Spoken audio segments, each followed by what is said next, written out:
I'm Lucas Gilkey with Hometown Hero, and today I'm here with Aaron Grigsby, and we're going to be discussing local law enforcement, his background, how he became involved in hemp, and what he does with us. Thank you for joining us.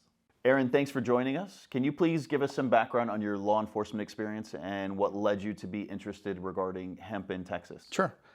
So I had a career with Texas DPS. I honorably retired after about 23 and a half years of service at Texas Department of Public Safety. One of the duties that I had there, which kind of led to this overlap, was the original stand-up of the Compassionate Use Program. I was a captain at headquarters, and we were tasked with standing up Senate Bill 339, the whole Compassionate Use Program, selecting the original licensees for the program, coming up with the Compassionate Use Registry, allowing the doctors to successfully prescribe to the patients, the various patients across Texas, and kind of watching that program take off. So that was one of the things that I helped initiate at Texas DPS. So that gave me the background, I guess, if you will, in the hemp industry, CBD, oils, its ability to help patients, et cetera. Aaron, what are some of the biggest challenges today facing law enforcement around hemp?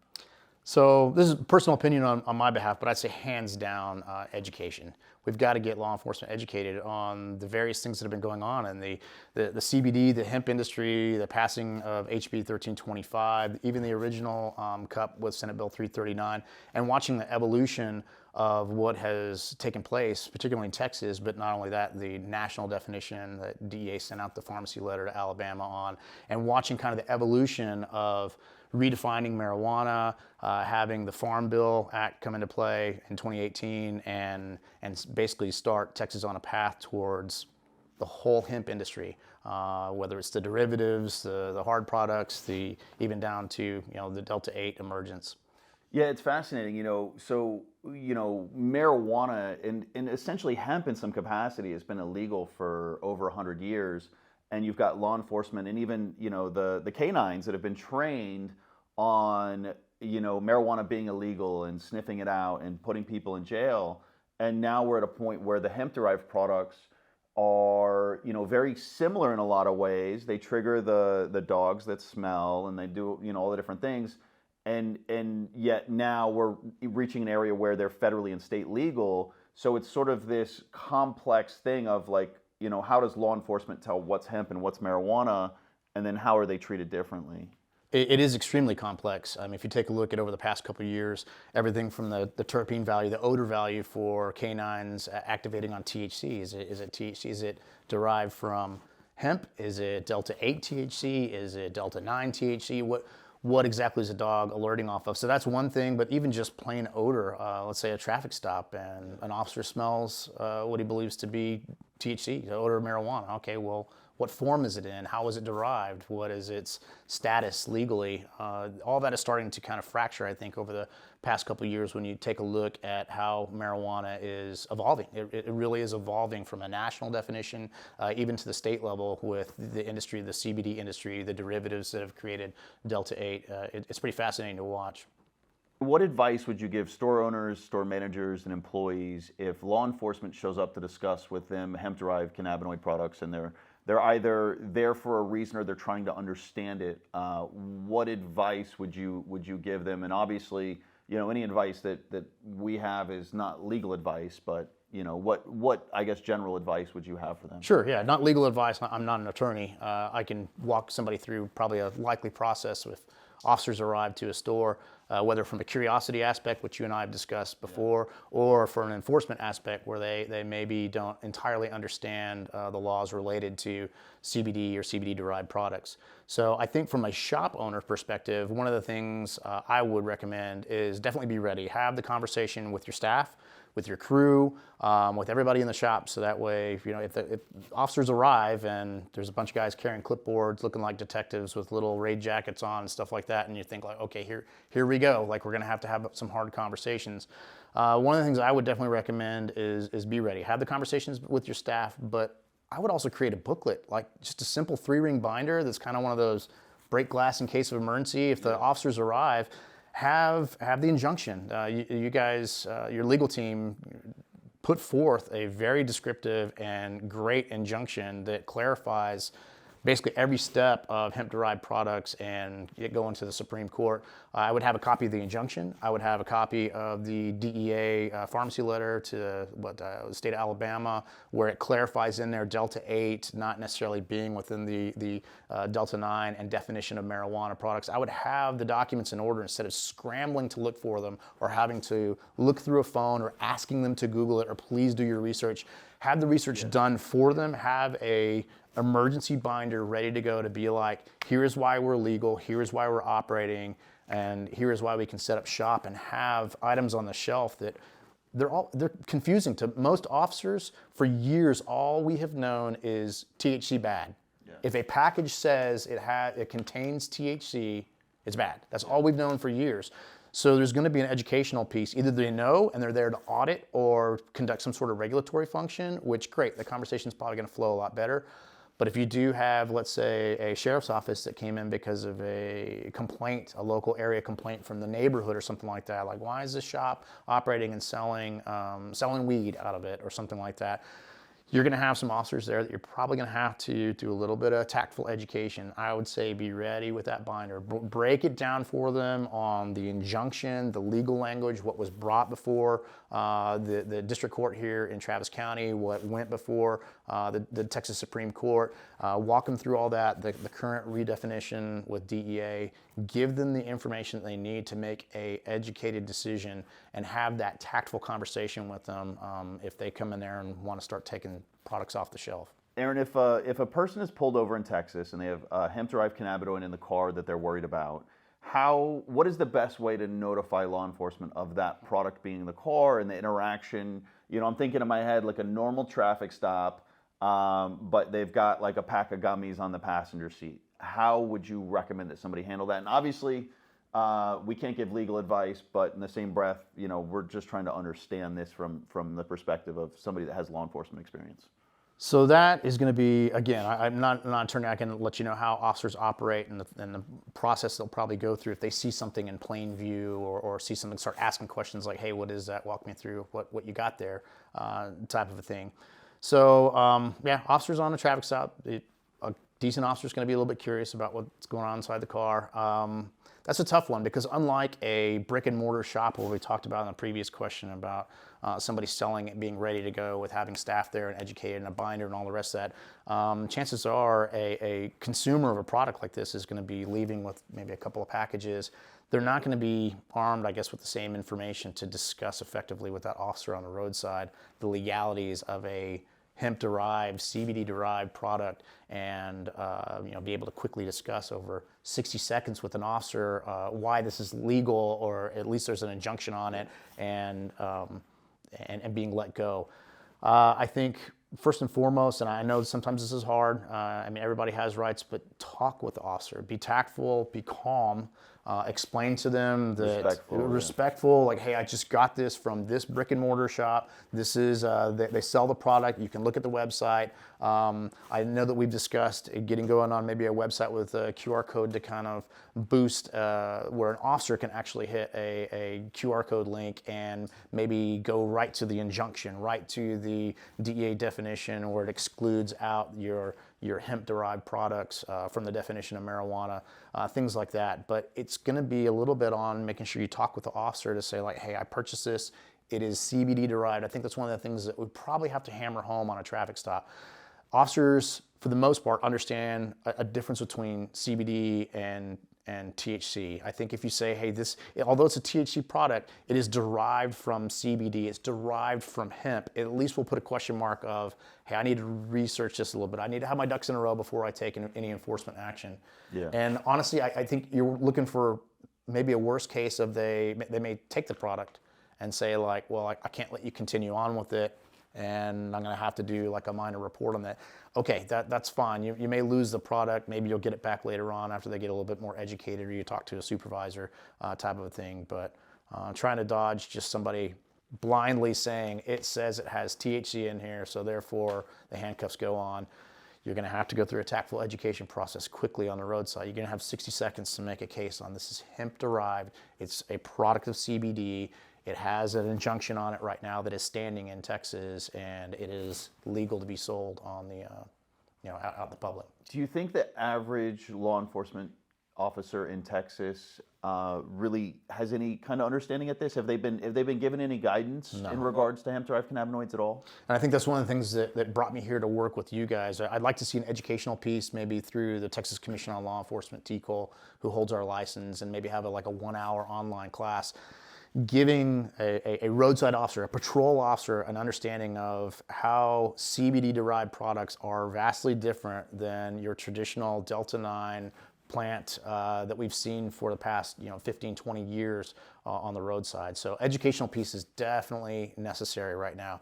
The average officer doesn't know and is quite honestly confused. If they look at packaging like this, they may see that the product contains THC and they think, okay, well, that's it. That's all I need to know is the product contains THC, therefore it's illegal. And there's way more to that. As you guys know, much more complex. It's much more complex, and we've got to get that complexity out to a patrol level officer. So there's an education piece that's absolutely needed and mandatory right now. Aaron, being a career law enforcement officer, how do you feel about current hemp regulations? It's a complex one to unpack a little bit. So I've seen it evolve a lot. January would have been 25 years in law enforcement. I've seen attitudes, laws out of state, outside of Texas. There's been an evolution over many years, over 2 decades worth of enforcement. So I'll say this: whenever I started out in law enforcement, I probably had a little bit of the old 1930s, marijuana scare type thing in me, and then you start to I think really delve down and talk with people who are using it, whether as a coping mechanism, as a fact that they can't afford some of the prescription drugs. You start to learn how people self-medicate with it, and it starts to change your views. I think also, really going back to the compassionate use program, that was a little bit of a scramble. Senate Bill 339 hit, and all of a sudden it's like, here, y'all figure out how to make this a viable product for kids with epilepsy, which then blossomed into other medical ailments. Well, I'll be honest, I kind of did a bit of a scramble on okay, what is the medicinal value of this? Because we joked in law enforcement about, oh, you got glaucoma, oh, let's get you some California weed. And we kind of joked about it, but then I kind of had to do this mad dash of, okay, what are the medicinal qualities? What is this that's coming down the pipe for THC helping certain types of patients and doctors trying to prescribe it? I can remember a couple things happening that was really a little bit pivotal as I did the compassionate use journey and took a look at the medicinal value of THC. One of those was, as we stood up some of the licensing, we're scrambling. We're trying to figure out what to do, what to stand up. So we took a look at some of the other states. We went and took trips to Arizona, took a look at some of the dispensaries over there. We went to New Jersey, took a look at some of the dispensaries over there. And I had one interaction that still stuck with me. And it was in New Jersey. It was one of the dispensaries in New Jersey. We go there, we kind of take a look at everything, the cradle to grave, growing the product, the analysis of the product, all the way to the sales at the counter. And the myriad, to me, is a myriad of things you can order, like a higher CBD, mid-range THC, low THC, high CBD. There was this, basically a whole assortment. And as I'm getting up to speed on it, so we got a bunch of cops showing up in their suits and their clipboard and their laptops and everything else. So I think the client base kind of started getting a little bit nervous, and some of them were kind of evacuating and going to the cars and driving off. And I think the industry members there were like, we got a bunch of cops here. And then finally, I think they figured out that we weren't there to raid the place, or we're busy taking notes and asking questions. And then I think the client base started kind of circling back to wait, where are y'all from? Y'all are from Texas? Oh, y'all are standing up something similar. And I still remember one lady, I forgot what her name is, but she, in tears, leads me by the arm to go sit on the doorstep outside of this New Jersey dispensary. And she wanted to tell me her story about how she had seizures, she had epilepsy, and she had about, if I remember right, about a seizure a week. Some of them were the petite mal up to the grand mal, about once a week. And she was on, if I remember right, about $800 a month of medication, and it helped somewhat. But she took me back in the dispensary. She showed me, what product worked for her. It was like a mid-range THC, but something that was higher in CBD. And she's like, this cut it down to I rarely have any, and if I do, they start off with a trimmer, they're manageable. But she was just in tears, like basically saying, please take this program back to Texas. Like she was almost getting ready to get on a plane and like come help out the team. Like, you need to stand this up, because I can throw away meds that make me feel horrible and I spend way too much money on it, and I can supplement it with medicinal THC. So that one kind of stuck with me a little bit. And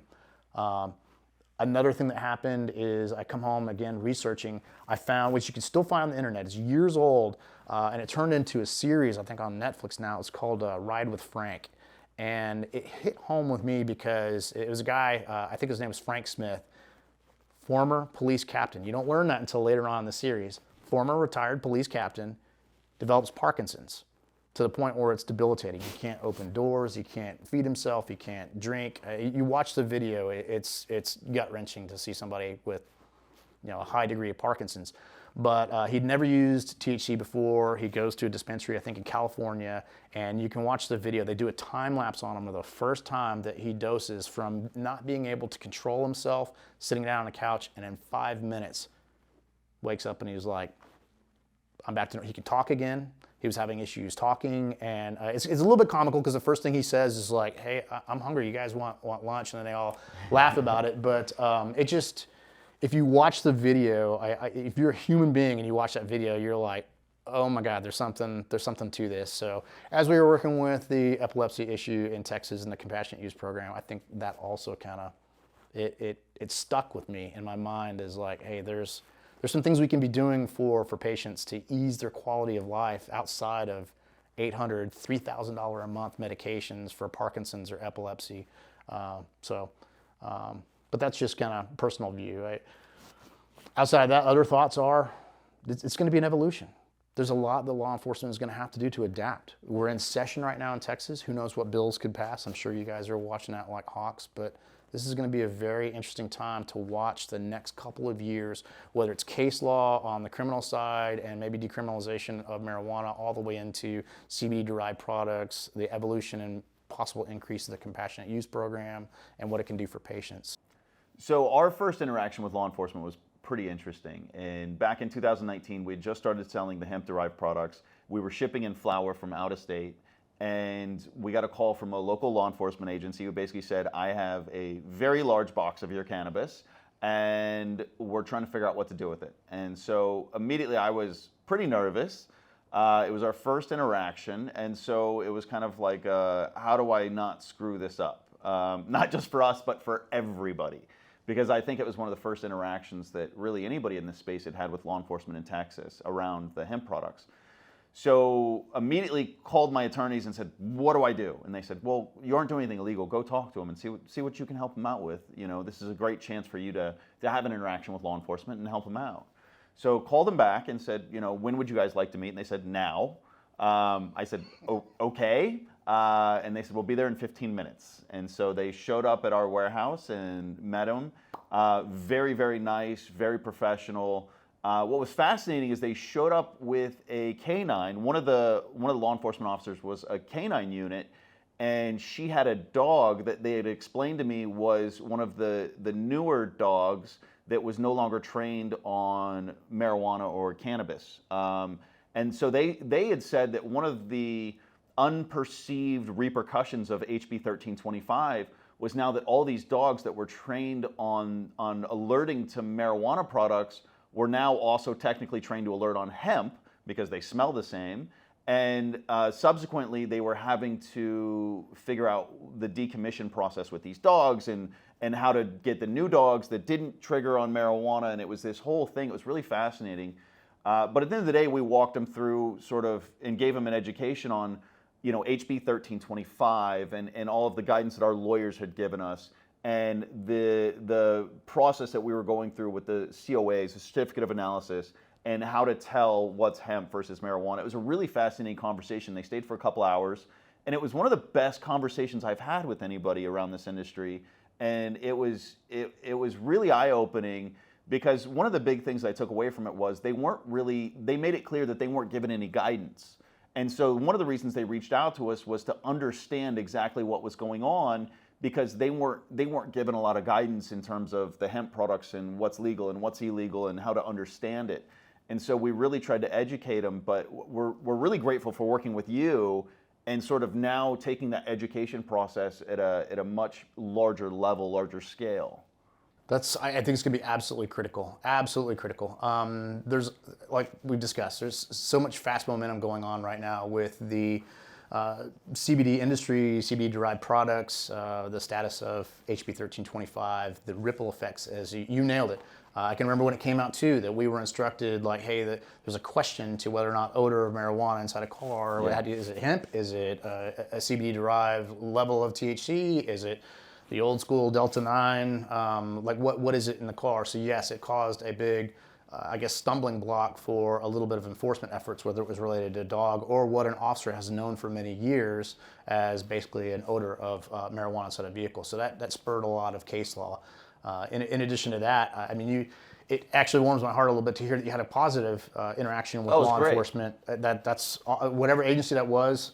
Good on them for doing the proactive, let's sit down, let's talk about it like adults or an industry member and figure out what their best practices are going to be going forward. Because I'll be honest, after I left DPS, I eventually ended up at a particular agency that I was told that I had to enforce felony laws on Delta 8 products, and I tried to walk this agency and the agency chief and assistant chief through the process of like, hey, we can't take a felony enforcement action because it's a liquid THC product, but it is CBD derived. And I was basically told tough. And the unfortunate thing is I was written up for insubordination and disobeying a lawful order for not administering a felony on an individual for possessing a Delta 8, or at least a product that I couldn't determine whether it was Delta 8 or Delta 9 because of test kits. That's one of the hidden things too that's problematic in law enforcement right now is no matter what test kit is on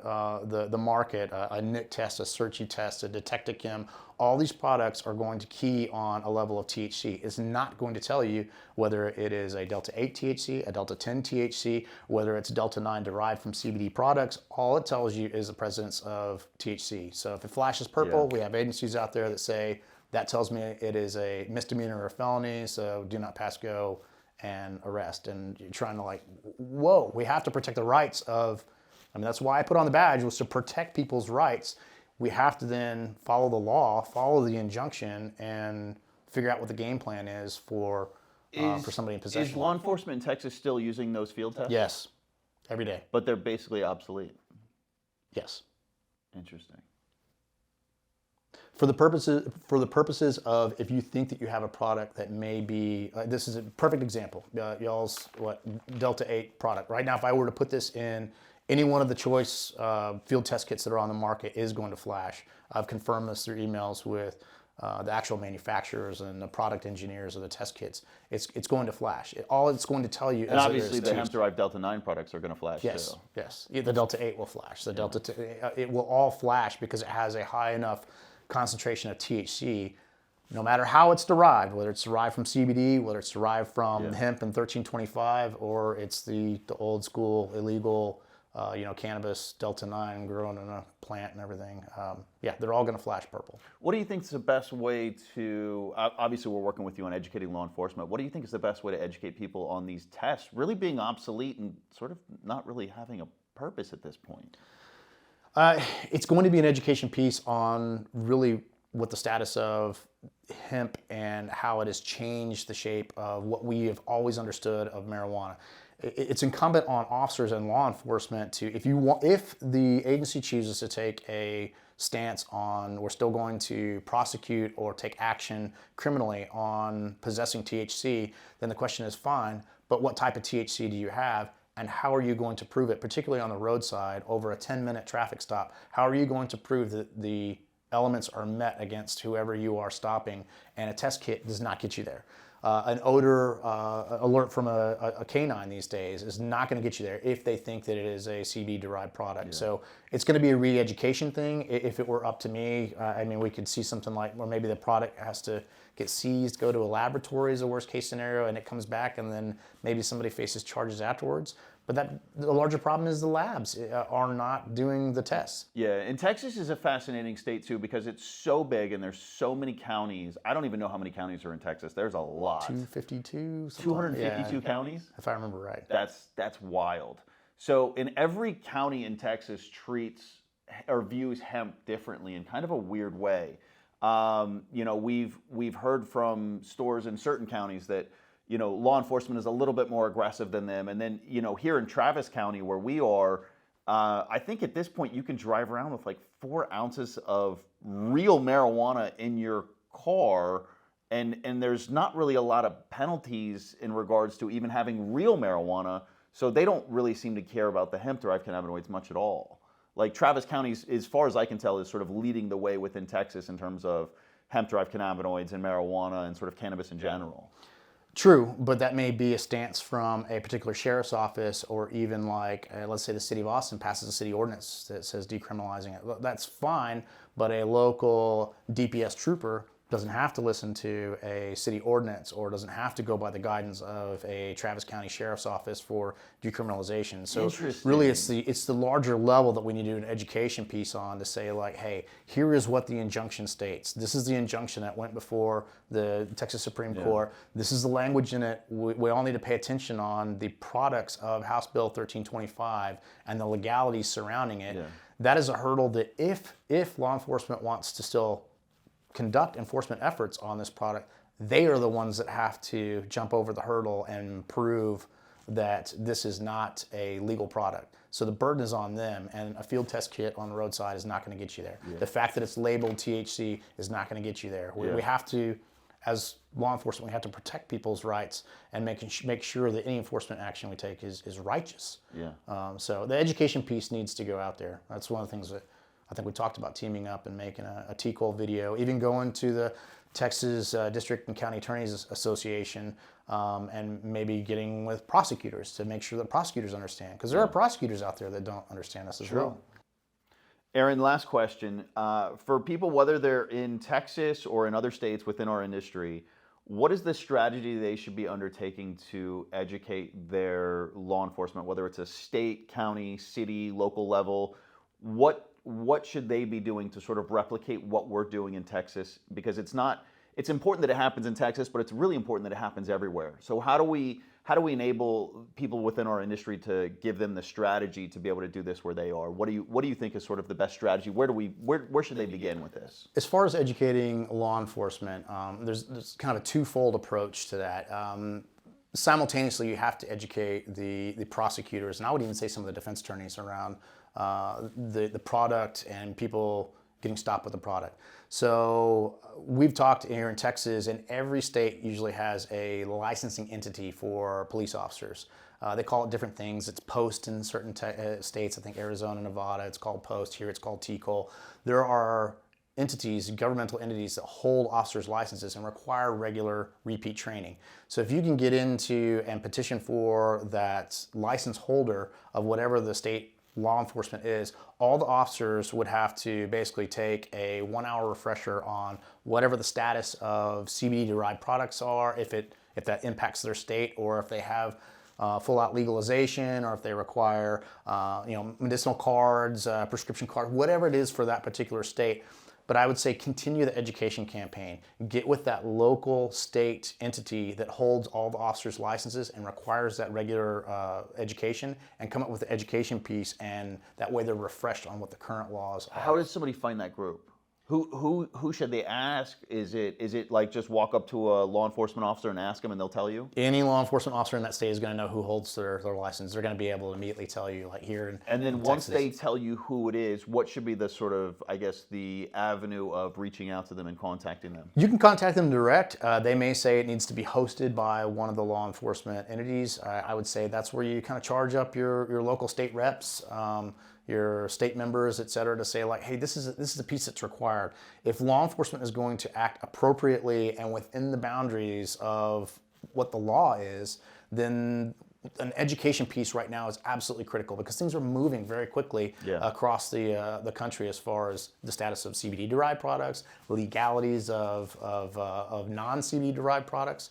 So I think getting that education piece going and engaging your local your maybe local congressmen, local state reps, et cetera, to say like, hey, law enforcement needs this, so that way it's coming from perhaps that angle on it, and they can mandate that, hey, a 1 hour refresher on whatever state you're in, here's what the status of THC products are, whether it's Delta 9, CB derived, medicinal cards, regulatory functions related to dispensaries, whatever the needs are for that particular state, education is going to be absolutely critical. Don't let them fly blind. Who would you recommend? So let's say a store owner in another state figures out who this agency is. They contact them, and the agency says, okay, we're open to doing training on this.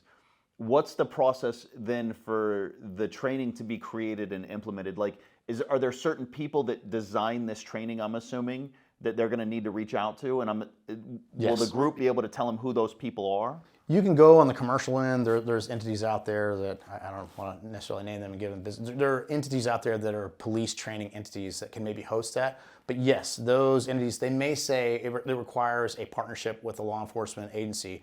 And that's where, much like your story, you had a legitimate crew come in, probably from multiple agencies as a task force, come in and say, educate us on this. Why do we have a 50-pound box of your product showing up at a mail facility over here? I think it'd be a good opportunity to sit down with one of the local agencies that has a better understanding of what the legalities are in that particular state.